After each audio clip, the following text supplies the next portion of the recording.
द्वाश्यांगमयी जिनवानी माता की, अहिंसामय विश्व धर्म की। मुनि श्री रुको सागर जी महाराज की। Dear all, as you know that we are studying the unique Shastra that is called Shastra Sar Samuchaya, written by Param Pujya Acharya Shri Maghnandi Ji Maharaj 2000 years back. And Param Pujya Acharya Shri Virag Swami Ji Maharaj had written a detailed version of this thing that is called Churni Sutrani. As the name indicates, it is a crux of all the scriptures, Shastra Sar Samuchaya. So, it's a crux of all the Shastras and the group of that is called Samuchaya. So, Sar means the crux and the Shastras means the scriptures. So, it is a crux of all the scriptures, and Samuchaya means it is a group of the cruxes of all the scriptures. And we had discussed regarding the Mangalacharan, what is the meaning of Mangalacharan, why Mangalacharan is done, and what are the purposes of doing the Mangalacharan. So, first purpose we had seen that is Nastikasya Priharastu, means to prove that we are devotees of the God. We are devotees of God. We believe in God and we engage in worship of the God. That is the first purpose that we have discussed. Today we will discuss the second purpose of doing the Mangalacharan, that is Shishtachar Prapadana. That is Shishtachar Prapadana means to obey the discipline, to follow the discipline. So Shishtachar means the discipline. So today we will discuss regarding the Shishtachar Prapadana. And you see, Shishtachar, discipline, is the most important thing in our life. Why it is important, that we are going to discuss today.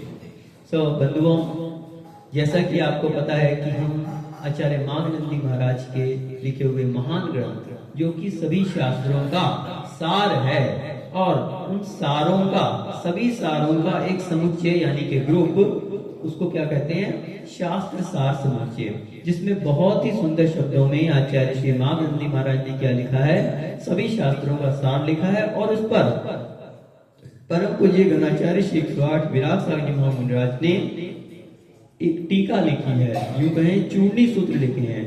चूर्णी सूत्राणी नाम का ये ग्रंथ हमारे सामने है, और आपका सौभाग्य है कि आपको ऐसे महान ग्रंथ के अध्ययन का, जिसमें थोड़ी मेहनत में अच्छा बड़ा काम हो रहा है, यानी सभी शास्त्रों का सार जो है आपको सुनने के लिए मिल रहा है, ये आपका बहुत बड़ा सौभाग्य है। और इस शास्त्र के अंतर्गत जैसे कि हमने मंगलाचरण किया था, और मंगलाचरण में क्या किया था, मंगलाचरण के विषय में जाना था कि मंगलाचरण का क्या अर्थ होता है और मंगलाचरण क्यों किया जाता है। तो मंगलाचरण क्यों किया जाता है, इसके लिए हमने देखा था कि एक श्लोक आया था, नास्तिकस्तु प्रिहारस्तु शिष्टाचार प्रपालनम पुण्य वाप्तिश्च निर्विघ्नम शास्त्रादोतेन संस्तुति। सबको याद है ना, कौन कौन से ऑब्जेक्टिव बताए थे। पहला क्या बताया था, नास्तिकत्व प्रिहारस्तु, कि हम आस्तिक हैं, नास्तिक नहीं है, इस बात को सिद्ध करने के लिए, यानी नास्तिकता के परिहार के लिए मंगलाचरण किया जाता है, पहला। और दूसरा क्या था, शिष्टाचार के प्रपालन के लिए, शिष्टाचार यानी शिष्ट आचरण के लिए, शिष्ट आचरण, हमारा आचरण कैसा हो, शिष्ट हो, इसके लिए मंगलाचरण किया जाता है। तीसरा क्या था, पुण्य वाप्ति, पुण्य की प्राप्ति के लिए। और चौथा निर्विघ्नम, निर्विघ्न शास्त्र की निर्विघ्न समाप्ति के लिए, शास्त्रादो तेन संस्तुति, शास्त्र के आदि में, शास्त्र के शुरू में, ग्रंथ के प्रारंभ में क्या किया जाता है, मंगलाचरण किया जाता है। तो इस विषय में तो अपना डिस्कस हो ही गया है कि नास्तिकता के परिहार के लिए जब हम मंगलाचरण करते हैं तो अपने जो देव शास्त्र गुरु हैं उनको क्या करते हैं, नमस्कार करते हैं, उनकी वंदना करते हैं, उनकी स्तुति करते हैं, उनका गुणानुवाद करते हैं। तो इससे सिद्ध हो जाता है कि हम ईश्वर पर विश्वास रखते हैं। तो नास्तिकता का परिहार हो जाता है। कोई ये नहीं कह सकता कि हम नास्तिक हैं, ईश्वर को नहीं मानते। आज हम अगला इसका टॉपिक ले रहे हैं शिष्टाचार प्रपालना, यानी शिष्ट आचरण के लिए, शिष्टाचार प्रपालना, शिष्ट आचरण के पालन के लिए क्या किया जाता है, मंगलाचरण किया जाता है। तो शिष्टाचार, शिष्टाचार यानी शिष्ट आचार, शिष्ट आचार यानी सभ्य आचार को क्या कहते हैं, शिष्टाचार।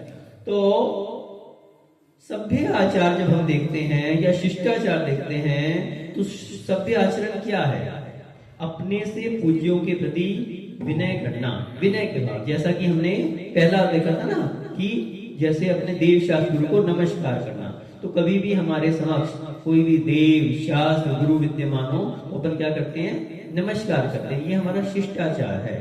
तो कभी भी हम मंदिर में आते हैं तो कैसे आते हैं, हाथ जोड़ लेते हैं भगवान के समक्ष, नमोस्तु बोलते हैं, ओम जय जय जय नमोस्तु नमोस्तु नमोस्तु।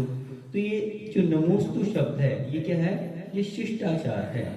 ये अपने से बड़े अपने देव के प्रति क्या है, शिष्टाचार है कि हम उनको नमोस्तु कहकर, कभी गुरु महाराज अपने सामने उपस्थित होते हैं तो क्या करते हैं, नमोस्तु बोलते हैं।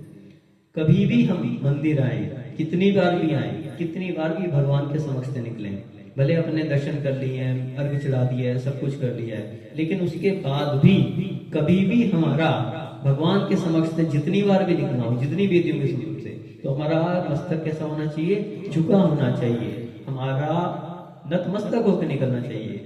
कभी भी भगवान को इग्नोर करते हुए नहीं निकलना चाहिए कि भगवान की वेदी है और अपन बगल से सीधे के सीधे निकल के, कभी भी हो तो भले थोड़े में ऐसा नमोस्तु हो ही जाना चाहिए, ये ऑटोमेटिक होना चाहिए। जब भी कभी भगवान के समक्ष से निकले, किसी भी वेदी के समक्ष से निकले, किसी भी मूर्ति के समक्ष से निकले, जहां भगवान विराजमान है, तो शिष्टाचार क्या है कि अपना सिर झुकाते हुए निकलना चाहिए। भले आपने दर्शन कर लिए, अर्घ चढ़ा दिया, पूजन कर ली, अभिषेक कर लिया, सब कुछ कर लिया, लेकिन इसका मतलब ये नहीं कि भगवान का आपका जो भगवान के प्रति दायित्व था वो क्या हो गया, पूरा हो गया। नहीं, भगवान ही हैं, हमेशा थे, हमेशा रहेंगे, और आप क्या है, भक्त हैं। और सच्चे भक्त की ये पहचान होती है कि वो कभी भी भगवान के समक्ष से निकलता है तो कैसा निकलता है, नम्रीभूत होकर निकलता है, सीधा नहीं निकल जाता, भगवान को इग्नोर करते हुए नहीं निकल जाता, या खड़े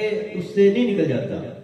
भगवान के समक्ष से कभी भी निकला जाता है तो कैसे निकला जाता है, सिर झुका के निकला जाता है, उस तरफ ध्यान देते हुए। भले आप सामने की तरफ जा रहे हैं, साइड में भगवान भी हैं, तो अपन हल्का सा इस तरफ चेहरा करके और क्या करते हैं, हल्का सा भी सिर झुका दें तो हमारा शिष्टाचार का पालन हो जाता है। ये हमारा क्या है, शिष्टाचार है। किसके प्रति, देव के प्रति, किसके प्रति, भगवान के प्रति। ये हमारा कर्तव्य है, ये हमारा दायित्व है, इसको कभी भी छोड़ना नहीं चाहिए। क्यों, क्योंकि हम क्या हैं, शिष्ट हैं, सभ्य हैं, और जैसा हम आचरण करते हैं वैसा हमारे बच्चों पे भी प्रभाव पड़ता है, बच्चों के भी वही संस्कार पड़ते हैं। जब बच्चे देखते हैं कि हमारे जो भी बड़े जो है जब भी भगवान के पास से निकलते हैं तो कैसे निकलते हैं, सिर झुका के निकलते हैं, तो वही संस्कार उनके अंदर भी आ जाता है। तो ये है पूज्यों के प्रति। इसी प्रकार से शास्त्र का कभी भी प्रकरण आता है तो हम क्या करते हैं, कभी भी शास्त्र को उठाते हैं, विनय के साथ उठाते हैं, सिर पे लेके जाते हैं। कभी भी रखना होता है तो उसको ढंग से रखते हैं, अलमारी आदि में कैसे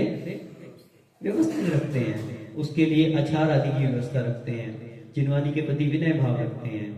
कोई भी उसके अंदर चावल आदि हो तो उनको क्या कर देते हैं, अलग कर देते हैं। पहली बात तो चावल आदि आने ही नहीं देते। पूजन आदि हम करते हैं तो इतनी सावधानी से करना चाहिए कि जो चावल आदि हम चढ़ा रहे हैं वो जिनवानी के अंदर ना जाए, क्योंकि यदि वो चावल चले जाएंगे तो क्या होगा, उसके अंदर जीव आ सकते हैं उसको खाने के लिए, उसके लिए चींटी आदि आ सकती है वहां पे, अथवा चूहा आदि भी आ सकता है, और वो क्या कर सकता है, जिनवानी को कुतर भी सकता है। तो कितनी बड़ी अभिनय हमारे एक छोटे से लापरवाही के कारण होगी। तो इसलिए अपन को क्या करना चाहिए, उस चीज को ध्यान रखना चाहिए। दूसरी बात क्या है कि जैसे कभी शुद्ध पंचमी का अवसर आता है तो अपन क्या करते हैं, शुद्ध सेवा करते हैं। जितनी भी जिनवानी है उनको क्या करते हैं, निकाल के अच्छे से अचार आदि चढ़ा देते हैं, उसकी सफाई आदि कर लेते हैं, उनको अलमारियों में व्यवस्थित जमा देते हैं। कभी भी ठूस के जिनवानी को नहीं रखना चाहिए। जहाँ पे जगह कम हो तो अपन को चाहिए कि अब जगह की व्यवस्था करें, दूसरी जगह व्यवस्था बनाएं। ऐसा नहीं कि बस वहीं पे ठूसते जा रहे हैं। कोई नई शास्त्र भी आए वो भी ठूस के नहीं लगाना चाहिए। इससे क्या होगा, जिनवानी फटेगी, निकालने में करने में आपको भी असुविधा होगी और जिनवानी की अभिनय भी हो सकती है। पुस्तक उठाते रखते समय आपको ध्यान रखना चाहिए कि कहीं गिर ना जाए, इतने ध्यान से उसको उठाना चाहिए। और टेबल आदि पे कई बार क्या होता है, पूजन कर रहे हैं अपन, जल चंदन आदि चढ़ाते हैं, तो कई बार क्या होता है टेबल पे गिर जाता है और उसी गीले टेबल पे अपन क्या रखते हैं, जिनवानी रख देते हैं। तो कितनी बड़ी अभिनय होगी। जिनवानी का जो पृष्ठ है वो गल सकता है, उस पे पानी आदि, अपन जिनवानी भी रखी है और पूजन कर रहे हैं, जल चंदन चढ़ाते हुए कई बार छींटा आदि गिर सकता है। तो जिनवानी को जल चंदन आदि से इतना दूर रखना चाहिए, चावल आदि से इतना दूर रखना चाहिए कि जल चंदन आदि उस पर ना गिर सके, चावल आदि उसके अंदर ना जा सके। तो ये क्या है, जिनवानी के प्रति हमारा क्या है, शिष्टाचार है। क्यों? क्योंकि यदि हम ज्ञान प्राप्त करना चाहते हैं तो आचार्य श्री वीरसेन महाराज धवला जी के अंदर लिख रहे हैं, कितना बड़ा ग्रंथ है हमारा धवला जी, कि यदि आपको ज्ञान की प्राप्ति करनी है तो ज्ञान के साधनों और ज्ञान के जो आपके आयतन है उनका विनय करना सीखो। विनय की बात कही वहां पे कि जो ज्ञान को धारण किए हुए हैं अथवा जो ज्ञान के आपके साधन है, ज्ञान के साधन क्या है हमारे, जिनवानी, तो उसकी विनय होनी चाहिए। और ज्ञान के आयतन क्या है, हमारे गुरुदेव जो स्वयं शुद्ध को अपने अंदर धारण किए हुए हैं, तो उनका विनय करना चाहिए। अपन लोग शुद्ध स्कंद स्थापित करते हैं और शुद्ध स्कंद स्थापित करके आते हैं, उसकी पूजन भी करते हैं, उस पर अर्घ भी चढ़ाते हैं। तो ये क्या है, जिनवानी के प्रति हमारी विनय है बहुत बड़ी। तो इसलिए कभी भी जिनवानी के, जब भी हमारे पास जिनवानी हो तो उसके लिए बहुत सावधानी से अपन को ट्रीट करना चाहिए, बहुत विनय से उसको रखना चाहिए। और सबसे बड़ी बात यह है कि मात्र रखना ही नहीं चाहिए, उसको पढ़ना भी चाहिए। सबसे बड़ी महत्वपूर्ण बात क्या है, हमारे मंदिरों में बहुत सारे शास्त्र विराजमान रहते हैं, लेकिन क्या कभी हम उनको पढ़ने का प्रयास करते हैं? सबसे बड़ी विनय क्या है कि उस जिनवानी को अपने अंदर भी धारण करने का हम प्रयास करें। ये सबसे बड़ी विनय है जिनवानी की। मात्र उसको दर्शनीय ही ना बना लें, मात्र उसको पूजनीय ही ना बना लें, उसको पठनीय भी बनाएं, उसको पढ़ें भी। जो व्यक्ति जब भी कभी स्वाध्याय का अवसर मिले, पहली बात तो हमारे 6 आवश्यक कर्तव्यों में क्या कहा, स्वाध्याय जो है वो 6 आवश्यक कर्तव्यों में, किसके, श्रावकों के। श्रावकों में 6 आवश्यक कर्तव्य है ना, तो उसमें दान, पूजा, स्वाध्याय, संयम, तप आदि सब है ना। ये देव पूजा, गुरु उपासना, स्वाध्याय, संयम, तप और दान, ये 6 आवश्यक कर्तव्य। तो उसमें क्या होता है, स्वाध्याय ये आवश्यक है। ऐसा नहीं कि पढ़ लिया तो पढ़ लिया और नहीं पढ़, भले आपके पास जितना भी समय हो, 10 मिनट का समय, 15 मिनट का, आधे घंटे, 1 घंटे का समय स्वाध्याय के लिए निकालना ही निकालना चाहिए। क्यों? यदि आप स्वाध्याय नहीं करेंगे तो आप जैसे हैं वैसे ही रह जाएंगे। आपके अंदर ज्ञान के प्रति ना तो उत्कंठा प्राप्त होगी और ना ही आपको ज्ञान की प्राप्ति हो सकती है। इसलिए स्वाध्याय करना चाहिए। और दूसरी बात ये कि जब कभी अगर आप स्वयं नहीं पढ़ पा रहे, जब कभी अपने लिए प्रवचन में बैठने का अवसर मिल जाए, कभी गुरु महाराज का स्वाध्याय मिल जाए, गुरु महाराज का सानिध्य मिल जाए, तब तो उस अवसर को छोड़ना ही नहीं चाहिए। क्योंकि बहुत सारी चीजें हैं जो हम स्वयं अपने आप नहीं जान सकते, स्वयं नहीं समझ पा रहे। शास्त्रों को पढ़ने की हमारी हिम्मत नहीं पड़ रही, उनका हमारे को समझ नहीं आ रहा, लेकिन प्रवचन के माध्यम से हम क्या कर सकते हैं, उनको अच्छे से समझ सकते हैं। तो कभी भी ऐसा अवसर मिल जाए तो उसको बिल्कुल नहीं छोड़ना चाहिए। सारे काम छोड़कर स्वाध्याय के प्रति अपनी रुचि होनी चाहिए, अपनी लगन होनी चाहिए, तभी अपने अंदर ज्ञान की उत्पत्ति हो सकती है। और ज्ञान के लिए क्या कहा, स्वाध्याय के लिए कहा, एक तो कहा कि वो क्या है, आपका कर्तव्य है, आवश्यक है, और दूसरा क्या कहा, स्वाध्याय परम तपः। 12 तपों के अंदर भी स्वाध्याय आता है ना। 12 तप पता है किसी को कौन कौन से हैं? कौन कौन से हैं? अनशन, अवमोदर्य, वृत्ति परिसंख्यान, रस परित्याग, विविक्त क्रियासन और कायक्लेश। ये क्या है, बाह्य तप है। और अंतरंग तप जो उससे भी महत्वपूर्ण है, बाह्य तप से भी महत्वपूर्ण क्या है, अंतरंग तप। उनमें क्या है, प्रायश्चित, विनय, वैयक्तिक, स्वाध्याय, विसर्ग और ध्यान। तो स्वाध्याय, और सबसे बड़ी महत्वपूर्ण बात क्या है कि जो तप जितनी जितनी बाद में आया वो उतना उतना महत्वपूर्ण है। जैसे 6 तप जो पहले बताए बाह्य तप, तो वो जो महत्वपूर्ण है सो है, उनसे अधिक क्या महत्वपूर्ण है अंतरंग तप, और उसमें सबसे पहला प्रायश्चित, उससे अधिक महत्वपूर्ण विनय, फिर तीसरा प्रायश्चित विनय वैयावृत्ति तीसरे नंबर पे, उससे भी अधिक महत्वपूर्ण है, और चौथे नंबर पे स्वाध्याय। यानी 12 तपों में 10वें नंबर पे स्वाध्याय है, तो वो 9 तपों से ज्यादा महत्वपूर्ण क्या है, 10वां तप स्वाध्याय है। तो इसलिए स्वाध्याय, और हमने तो बताया था कि स्वाध्याय का कितना बड़ा महत्व है। पंचम काल में तो स्वाध्याय को ही क्या कह दिया, ध्यान कह दिया। अंतिम पद जो है ना ध्यान, तो स्वाध्याय को ही ध्यान कहा।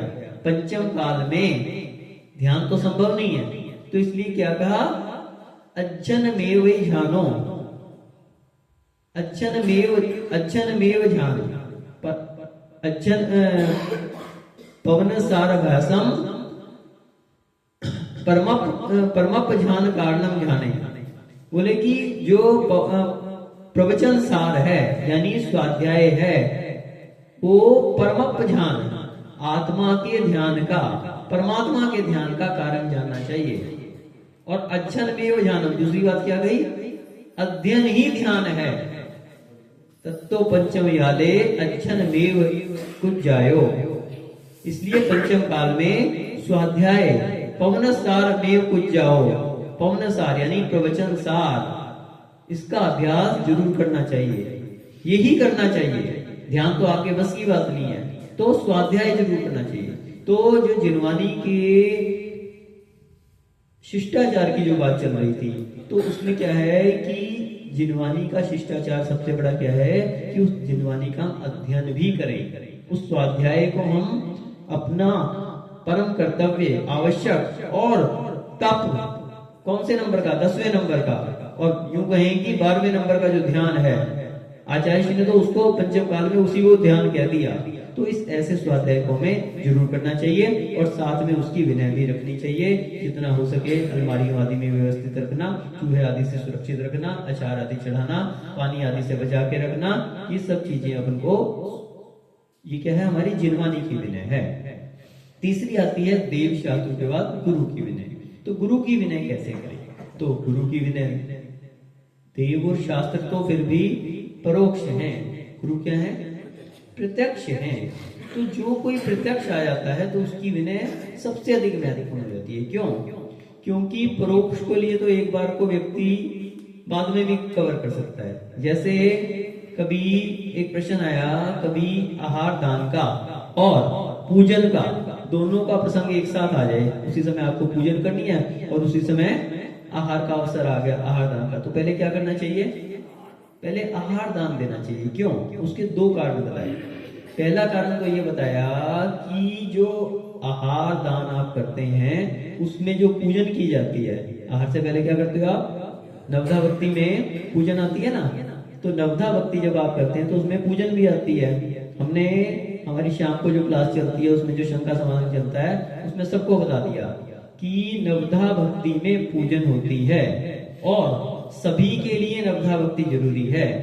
ऐसे शास्त्रीय प्रमाण हैं कि मुनियों के लिए भी नवधा भक्ति होती है और माताजियों के लिए भी क्या होती है, नवधा भक्ति होती है। उसमें पाद प्रक्षालन भी होते हैं और पूजन भी होती है, तभी वो नवधा भक्ति संभव है।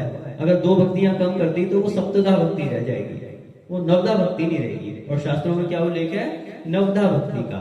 मूलाचार में ये उल्लेख है कि जो विधि मुनियों के लिए है वही विधि आरिकाओं के लिए होती है। मात्र 3 चीजों को छोड़ के, जिसमें उनके लिए योग धारण करने के लिए मना किया माताजियों के लिए, और साथ में उनके लिए खड़े होने के लिए मना किया, खड़ा होकर आहार ना करें। तो ये चीजें तो हैं थोड़ी सी अंतर, बाकी सारी विधि बताई कि जो मुनिराजों की होती है वही माताजियों के लिए होती है। तो इसलिए नवधा भक्ति माताजियों के लिए भी उसी तरह से अष्ट द्रव्य से पूजन होनी चाहिए, ये नवधा भक्ति है। नवधा भक्ति शुल्लक जी हैं, उनकी पूजन क्या है, उनको अर्घ देना, उनको अर्घ चढ़ाना, ये शुल्लक जी की भी नवधा भक्ति है। इसके लिए भी उल्लेख मिला कि शुल्लकों के लिए कहा गया कि जहां आपको नवधा भक्ति पूर्वक आहार मिले वहीं पर आहार ग्रहण करें। ये शास्त्रीय उल्लेख है जिसके आपको शास्त्रीय प्रमाण दिए जा सकते हैं। पुराने आचार्यों का लिखा हुआ उल्लेख हमारे पास है। उपलब्ध है। तो शाम की हमारी जो क्लास चलती है उसमें ये सब चीजें आपको पहले से बताएगी। तो हम बात कर रहे थे कि नवधा भक्ति में पूजन की जाती है। तो जो आप दान के समय, आहार के समय जो हमारा प्रकरण चल रहा था, पूजन करते हैं, उसमें आपकी जो नित्य पूजा है वो भी अपने आप से समा जाती है। ऐसा नहीं कि आप उसके लिए अलग से करने की जरूरत है। यदि आपके पास समय है तो आप अलग से पूजन करें, वो अच्छी बात है। लेकिन अगर आप वो पूजन नहीं भी कर पा रहे तो भी ऐसा शास्त्रों में उल्लेख मिला कि यदि आप दान के समय जो पूजन करते हैं तो वो भी आपकी जो है, जो आपकी नित्यमयी पूजा है। पूजा अनेक प्रकार की होती है ना, कौन कौन सी? एक नित्यमयी पूजा होती है, जो आप प्रतिदिन पूजा करते हैं उसको क्या कहते हैं? नित्यमयी पूजा। और एक होती है आपकी, जैसे आप अष्टानिका में पूजन करते हैं, एक होती है जो देवों के द्वारा की जाती है, इंद्र के द्वारा की जाती है, कौन सी होती है? इंद्र ध्वज पूजा। और एक होती है जैसे आपकी अनेक अवसरों में की जाती है पूजा। तो इस प्रकार से पूजन तो अनेक प्रकार की होती है, लेकिन जो नित्यमयी पूजा है, जो आपकी प्रतिदिन की करने की जो पूजा है, वो जब आप दान के समय पूजन करते हैं, आहार दान के समय पूजन करते हैं, उस समय की जो पूजा है उसमें यदि आपका नियम है कि आपको प्रतिदिन पूजन करनी है तो उसी पूजन में उसकी पूर्ति हो जाती है। ऐसा आदि पुराण के श्लोक नंबर 29 में कहा गया है। श्लोक नंबर 29 में आदि पुराण में कहा, या च पूजा मुनीन्द्राणां नित्य दानानुषंगिनी सा च नित्य महोघेयो यथा शक्यानुकल्पिता। क्या कहा? या सा पूजा मुनीन्द्राणां, ये वाली जो पूजा है जो मुनियों की जा रही है, कब? नित्य दानानुषंगिनी, दान के समय, दान के साथ जो पूजा की जा रही है, यानी आहार दान के समय जो मुनियों की पूजा की जा रही है, सच नित्य महोघेयो, उसको नित्यमय पूजा जानना चाहिए। जो आपकी नित्यमय पूजा का नियम है, प्रतिदिन की पूजा का नियम है, उसी पूजा को नित्यमय पूजा जाननी चाहिए। यदि आपने अलग से नहीं भी की तो वो पूजा भी आपकी नित्यमय पूजा है। यथाशक्त्यानुकल्पितम, अपनी शक्ति के अनुसार करनी चाहिए, यानी शक्ति के अनुसार अपने को दान भी देना चाहिए और उस समय जो पूजन करती है वो पूजन भी करनी चाहिए। यानी पहला तो उत्तर ये बताया कि जब दान और पूजा का प्रसंग एक साथ आ जाए तो अपने को दान पहले करना चाहिए। तो उसका पहला कारण क्या बताया कि वो पूजा आपकी उसी दान में समाहित हो जाती है, आपको अलग से करने की जरूरत नहीं। आपकी इच्छा हो रही है, आपका मन नहीं लग रहा, तो आप अलग से आहार दान के बाद भी कर दो पूजा, कोई दिक्कत नहीं। लेकिन अगर आप नहीं कर पा रहे हो तो भी आपके नियम की पूर्ति मानी जाएगी। ऐसा आदि पुराण के श्लोक नंबर 29 में क्लियर बता दिया गया। दूसरी बात यह है कि पूजन तो एक बात को आप थोड़ा सा बाद में भी कर सकते हो। हमने कहा ना प्रत्यक्ष और परोक्ष, तो भगवान तो क्या है? प्रत्यक्ष रूप से विराजमान है, मूर्ति के रूप में विराजमान है। तो एक बार को आप उनकी पूजन 1 घंटे बाद भी कर सकते हो, लेकिन दान के लिए आप टाल नहीं सकते। महाराज अंजलि लेके निकल गए अपने समय पे, अब वो तो आप पड़गान के लिए पहुंच गए तो आपको पड़गान मिल जाएगा, नहीं तो कहीं और पड़ जाएंगे, नहीं कोई होगा पड़गान वाला तो अंजलि खोल भी सकते हैं। तो इसलिए उसमें विलंब नहीं करना चाहिए। तो जो प्रत्यक्ष रूप से विद्यमान है तो उनकी विनय अपन को और पहले करनी चाहिए, क्योंकि यूं तो हम देव शास्त्र गुरु तीनों की एक समान विनय करते हैं। आप लोग देव शास्त्र गुरु की पूजन करते हैं ना, तो क्या करते हो? 3 ठोने लगाते हैं ना, एक देव के लिए अलग, एक शास्त्र के लिए थोड़ा सा नीचे वाला, गुरु के लिए और नीचे वाला, 3 लगाते होंगे आप लोग। ठोने नहीं लगाते? एक ही ठोना लगाते हैं। अरे वो भगवान और वो महाराज वो तो अपने जैसे ही दिखते हैं। हाँ, तो तीनों के लिए हम एक ठोने में एक साथ एक बराबर विराजमान करते हैं। तो और दूसरी ओर तो क्या कहते हैं कि यदि गुरु ना हो तो भगवान कैसे मिले? तो पंचम काल में आपने नमोकार मंत्र में क्या किया? अरिहंत भगवान को पहले नमस्कार किया, सिद्ध भगवान को बाद में। क्यों? क्योंकि ज्ञान देने वाले गुरु के रूप में कौन है? अरिहंत भगवान है। और पंचम काल में अरिहंत भगवान भी नहीं है तो फिर कौन है?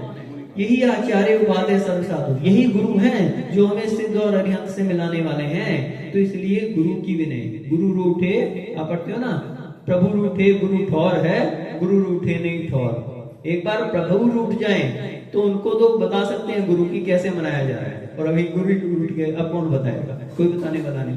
तो इसलिए गुरु की विनय बताया कि बहुत विनय करनी चाहिए। तो कभी भी गुरु समक्ष आ जाए हाथ जोड़ लेनी चाहिए, नमस्कार करना चाहिए। तो जैसे भगवान की हम विनय करते हैं ना, बगल से निकल गए और देखा नहीं, जितनी बार भी हम वेदी के आगे से निकले, मूर्ति के आगे से निकले तो सिर झुकाना चाहिए। उसी प्रकार से गुरु कभी भी समक्ष आ जाए, अपन कमरे में चले गए, उनके आगे चढ़ाया, सब कुछ कराया, पूजन करने सब कर लिया, लेकिन जब कभी भी प्रसंग आ जाए कि गुरु सामने दिख जाए, बैठे हो तो खड़े हो जाना चाहिए, उस मौके पे सिर झुका लेना चाहिए। तो ये विनय कहलाती है गुरु की। कभी भी प्रवचन चल रहे हो तो शास्त्र की भी विनय और गुरु की भी विनय, दोनों में है ये बात। प्रवचनों को कभी छोड़ना नहीं चाहिए, उस समय अन्य चीजों को छोड़ देना चाहिए। उस समय मोबाइल आदि नहीं बजना चाहिए उस मौके पे। उस समय अपन को बीच बीच में प्रवचन में बीच में आना, ये क्या हो गया? अशिष्टाचार हो गया। और समय से पहले उपस्थित रहना, गुरु महाराज के पास 5 मिनट पहले जाके प्रार्थना करना, लेके आना, उससे पहले सब व्यवस्थाएं तैयार रखना, ये क्या है? ये शिष्टाचार है। प्रवचन चल रहे हो और उस समय आकुलता नहीं लेनी चाहिए 2-5 मिनट की। अगर थोड़ा 2-4 मिनट 5 मिनट प्रवचन आगे भी निकल गए या अपने को जाने की, उस समय बाकी कामों को विराम दे देना चाहिए। उस समय दुकान की चिंता नहीं करनी चाहिए। क्यों? दुकान कहाँ से चलती है? पुण्य से चलती है। और पुण्य कहाँ से प्राप्त होता है? इन्हीं पुण्य जो अपनी क्रियाएं हैं, जो अपने पुण्य कमाने के साधन है, यहीं से अपना पुण्य की प्राप्ति होती है। अभी आएगा अगला टॉपिक पुण्य प्राप्ति के लिए मंगलाचरण को, उसमें बतलाएंगे इसको अच्छे से। और इसी पुण्य के द्वारा हमारी दुकान चलती है। तो उस समय दुकान की आकुलता छोड़ देनी चाहिए। 10 मिनट आगे पीछे भी हो जाएगी, लेकिन प्रवचनों के बीच में से उठ के नहीं जाना चाहिए। कितना भी आवश्यक काम आ जाए, मोबाइल आ जाए तो उसको बंद रखना चाहिए उस मौके पे। तो ये कहलाती है, ये शास्त्र की भी विनय और गुरु की भी विनय, जो आपके लिए ज्ञान दे रहे हैं, अपना समय निकाल के अपने व्यस्त समय में से क्या कर रहे हैं? आपके लिए ज्ञान दान दे रहे हैं, तो उनकी विनय करना, ये क्या कहलाती है? गुरु की विनय। और बहुत सारे प्रसंग हैं, आहार दान आदि का अवसर मिले, अपन को छोड़ना नहीं चाहिए। उसके लिए अपना कर्तव्य मान के, अपना छठ आवश्यक कर्तव्य मान के, सारे कार्य को छोड़ के आहार दान देना चाहिए गुरु के लिए। सारी व्यवस्थाएं जमानी चाहिए, देख लेना चाहिए उनके लिए, जहाँ पर मैं विराजमान है वहां पर क्या कैसी व्यवस्थाएं हैं, सब चीजें हैं या नहीं, जो भी उनके अनुकूल है। और सबसे बड़ी जो उनकी विनय है, उनके अनुकूल प्रवृत्ति करना, सबसे बड़ी विनय। ये सब तो छोटी विनय है, सबसे महत्वपूर्ण विनय क्या है? उनके अनुकूल प्रवृत्ति करना। उन्होंने कोई बात कही है तो उसका महत्व समझना चाहिए। कोई बात अगर वो कह रहे हैं तो उसको अपने को शीघ्र उसको जो है पूरा करने का प्रयास करना चाहिए। उसमें अपना इंटरेस्ट दिखाना चाहिए, उसमें अपनी रुचि दिखानी चाहिए, उसमें उनके लिए सहयोगी बनना चाहिए। कोई भी बात अगर वो कह रहे हैं, स्वयं से अगर वो कोई बात कह रहे हैं, पहली बात तो गुरुदेव कुछ बात कहते नहीं है, वो अपने आप से कोई चीज के लिए कहते ही नहीं है। लेकिन अगर कोई बात वो कह रहे हैं, निश्चित रूप से उसमें कोई ना कोई आप ही का हित छिपा हुआ है, उसको इग्नोर नहीं कर देना चाहिए। उसको ऐसा नहीं कि ठीक है महाराज ने कह दी सो अपने सुन ली, नहीं, उस बात पे पूरा ध्यान देना चाहिए, उसमें रुचि लेनी चाहिए, उसको पूरा करने का प्रयास करना चाहिए। ये क्या है? गुरु की विनय है। तो इस तरह से बंधुओं, शिष्टाचार की आगे अपन और आगे बात करेंगे, समय क्योंकि अभी आपका ज्यादा हो रहा है। तो कहने का मतलब है कि इस प्रकार से हम अपने पूज्यों की, अपने बड़ों के प्रति विनयाचार जो है, ये हमारा शिष्टाचार है। कल आगे हम इसमें और देखेंगे कि अपने से बड़ों के प्रति कैसे विनय की जाती है, अपने से छोटों के प्रति जो वात्सल्य है वो क्या कहलाता है, और इसी तरह से और लोगों के प्रति हमारे क्या दायित्व हैं, क्या कर्तव्य हैं, तो किस तरह से हम शिष्टाचार का पालन कर सकते हैं, ये सबको हम आगे देखेंगे। आज बस इतना ही ध्यान रखना चाहिए कि देव शास्त्र गुरु की कैसे विनय की जाती है, ये हमने आपके विषय में बताया। इसको अपने जीवन में धारण करना चाहिए और अपने जीवन को सार्थक और सफल बनाना चाहिए।